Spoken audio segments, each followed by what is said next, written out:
আপনার কি নিজের ইংলিশ স্পিকিং এর ধরনটাকে অনেকটা কাঠখোট্টা বা আনফ্রেন্ডলি মনে হয়? তাহলে আজকের এই 4 নাম্বার রিলটা আপনার জন্যই। ইংলিশে কথা বলতে যেয়ে আমরা অনেকেই ভুলে যাই এটা একটা অ্যাকচুয়াল ল্যাঙ্গুয়েজ। অর্থাৎ এর মধ্যে ইমোশন আর স্ট্রাকচার সবকিছুই আছে। এটা শুধু ক্লাসের সবার সামনে দাঁড়িয়ে দ্য কাও কম্পোজিশন পড়ার মতো না। আর আমাদের মধ্যে অনেকেই একটা কমন মিস্টেক করে বসি, যেটা হচ্ছে ভাওয়েল আর কনসোনেন্ট গুলোর মধ্যে পার্থক্য করতে না পারা। ভাওয়েল গুলো হচ্ছে ইংলিশ ওয়ার্ডে তাদের ইমোশন বা তার অনুভূতিগুলো প্রকাশ করতে সাহায্য করে, আর কনসোনেন্ট ইংলিশকে দেয় একটা স্ট্রাকচার। আপনাদের যদি প্রপার এক্সাম্পল দিই, তাহলে কল্পনা করুন আপনি রাস্তায় কাউকে হাই বলছেন।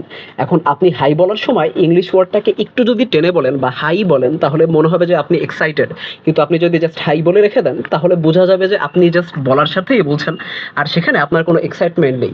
সেই জিনিসটা পুরো কনভারসেশনের টোনটাকে চেঞ্জ করে দেয়। ঠিক একইভাবেই ভাওয়াল যেমন অনুভূতি প্রকাশ করে, তেমনি কনসোনেন্ট একটা স্ট্রাকচার দিয়ে দেয়।